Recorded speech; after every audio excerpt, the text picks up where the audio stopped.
اعوذ باللہ من الشیطان الرجیم بسم اللہ الرحمن الرحیم السلام علیکم ورحمۃ اللہ وبرکاتہ۔ صحابہ کرام رضی اللہ عنہم اجمعین کے منتخب سنہرے واقعات میں آج کا ٹاپک ہے حمامۃ المسجد۔ یہ حضرت عبداللہ بن زبیر کے بارے میں آج کے واقعات ہم پڑھیں گے۔ ان کا نام عبداللہ بن زبیر تھا۔ ان کی والدہ جلیل القدر صحابیہ سیدہ اسماء تھیں۔ نانا سیدنا ابو بکر صدیق رضی اللہ عنہ تھے۔ ام المومنین سیدہ عائشہ رضی اللہ عنہا ان کی خالہ تھیں اور انہوں نے ہی ان کی تربیت کی تھی۔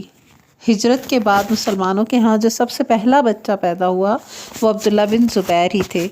مسلمانوں نے ان کی پیدائش پر بہت خوشیاں منائی تھیں، کیونکہ مدینہ کے یہودیوں نے یہ مشہور کر رکھا تھا کہ انہوں نے مسلمان خواتین پر جادو کر دیا ہے۔ اب ان کے ہاں کوئی بیٹا پیدا نہیں ہوگا۔ جب یہ پیدا ہوئے تو سب مسلمان بے حد مسرور تھے۔ ان کے قرآن اور مسجد کے ساتھ تعلق کا یہ عالم تھا کہ ان کو حمامۃ المسجد یعنی مسجد کے کبوتر کا لقب دے دیا گیا۔ قرآن کریم کے اس عالم صحابی کی صلاحیتوں کا اظہار اس وقت شروع ہوا جب آپ کو سیدنا عثمان بن عفان نے اسلامی لشکر کے ایک دستے کا کمانڈر بنا کر افریقہ بھیجا۔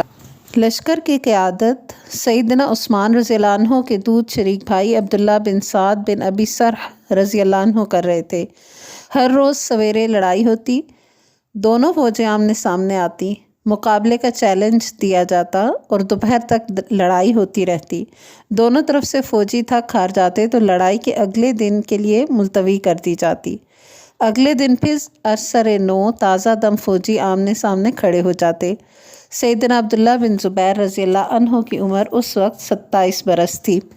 سپہ سالار کے خیمے میں فوجی قیادت کا اجتماع ہو رہا ہے، ہر کوئی اپنی اپنی رائے دے رہا ہے۔ عبداللہ بن زبیر کی باری آئی تو کہا، میں آپ کی حکمت عملی سے اتفاق نہیں کرتا۔ یہ آپ آدھا دن لڑائی کیوں کرتے ہیں، پورا دن کیوں نہیں لڑتے؟ ان کو جواب ملا، سپاہی تھک جاتے ہیں، ان کو آرام کی ضرورت ہوتی ہے۔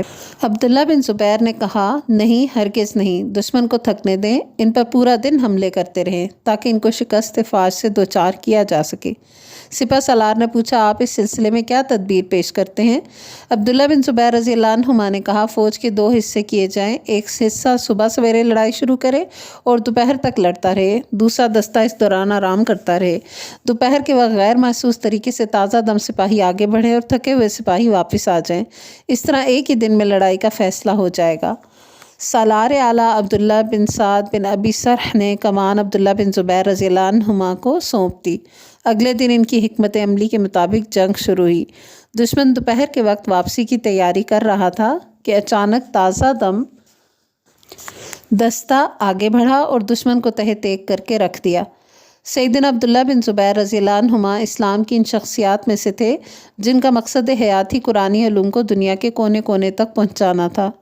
ایسے لوگوں کے پیش نظر دنیاوی مقاصد نہیں بلکہ آخرت کی کامیابی ہوتی ہے۔ وہ مال غنیمت کے خواہاں ہوتے ہیں، نہ کشور کشائی کے طلبگار۔ افریقہ میں جنگ سبیتلا میں ان کے کردار کی ایک جھلک دیکھ کر ہم آگے بڑھتے ہیں۔ اس جنگ میں عیسائیوں کے لشکر کی تعداد 1 لاکھ اور مسلمانوں کی تعداد 20,000 تھی، گویا دشمن کی تعداد 5 گنا زیادہ تھی۔ عیسائیوں کے لشکر کی قیادت ان کا بادشاہ جرجیر کر رہا تھا۔ مقابلہ شروع ہوا۔ عددی اعتبار سے دشمن نہایت طاقتور تھا۔ دونوں طرف سے بہادر میدان میں آ گئے۔ نیزوں، تلواروں، تیروں اور گھوڑوں کی ٹاپوں کی آوازیں آ رہی ہیں۔ دشمن کی فوجوں کو ان کا بادشاہ بھڑکا رہا تھا۔ عبداللہ بن زبیر نے یہ سوچا کہ اگر اس کا خاتمہ ہو جائے تو فوج کی کمر ہی ٹوٹ جائے گی۔ ابن زبیر سپہ سالار عبداللہ بن سعد رضی اللہ عنہ کے پاس گئے، اپنا منصوبہ بتایا اور کہا، مجھے چند باہمت اور موت پر بیعت کیے ہوئے نوجوان درکار ہیں جو میرے ساتھ ہوں تاکہ میں بادشاہ کو قتل کر سکوں۔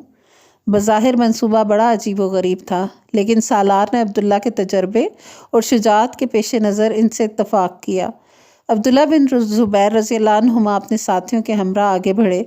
دشمن کے فوجیوں نے سمجھا کہ یہ صلح کے لیے ان کے بادشاہ سے ملنے جا رہے ہیں، وہ راستہ چھوڑتے چلے گئے۔ ادھر بادشاہ جرجیر گھوڑے پر سوار لونڈیوں کے جھرمٹ میں کھڑا تھا۔ 2 لونڈیوں مورچھل سے پنکھا کر رہی تھیں۔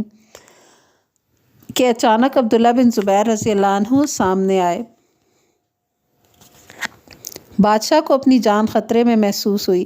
اس نے گھوڑے کو ایڑ لگائی، مگر ادھر مقابلے میں عبداللہ بن زبیر رضی اللہ عنہما تھے۔ انہوں نے نیزہ مارا جو اس کی پشت میں لگا۔ وہ نیچے گرا تو عبداللہ نے لپک کر چشم زدن میں اس کی گردن کاٹ کر نیزے پر چڑھا دی اور اونچی آواز سے نعرہ تکبیر بلند کیا۔ ادھر ہمراہیوں نے دشمن پر حلہ بول دیا۔ اپنے بادشاہ کے سر کو نیزے پر دیکھ کر دشمن کے حوصلے پست ہو گئے۔ اس طرح میدان اللہ کے شیروں کے ہاتھ رہا۔ سیرت نگاروں نے جرجیر بادشاہ کے بارے میں لکھا ہے کہ اس نے لڑائی سے پہلے یہ اعلان کیا تھا، جو شخص مسلمانوں کے سپہ سالار یعنی عبداللہ بن سعد رضی اللہ عنہ کو قتل کر کے اس کا سر لائے گا، میں اس سے اپنی بیٹی کی شادی کر دوں گا اور 1,00,000 دینار انعام دوں گا۔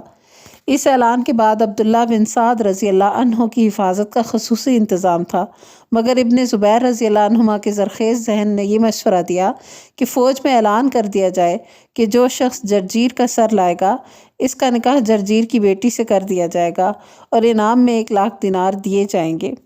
بعض روایات میں آتا ہے کہ جرجیر کے قتل کے بعد سپہ سالار نے اپنے وعدے کو پورا کرنا چاہا، مگر عبداللہ بن زبیر رضی اللہ عنہ نے کہا، میں نے جہاد اللہ کی خاطر کیا ہے، مجھے دنیاوی لالچ اور مال و متاع درکار نہیں ہے۔ تو یہ ہیں حضرت عبداللہ بن زبیر کی خوبصورت شخصیت، جو حضرت عائشہ رضی اللہ عنہا ازواج مطہرات میں سے جو ہیں ان کی بھانجے ہیں۔ اللہم اغفر لہا، اللہم اغفر لہم ورحمہم، اللہ ان سب کی بخشش فرمائے اور ان سب کے پر رحم کرے اور ان کے درجات بلند فرمائے، آمین۔ وآخر دعوانا ان الحمد للہ رب العالمین۔ سبحانک اللہم و بحمدک، نشہد ان لا الہ الا انت، نستغفرک و نتوب الیک۔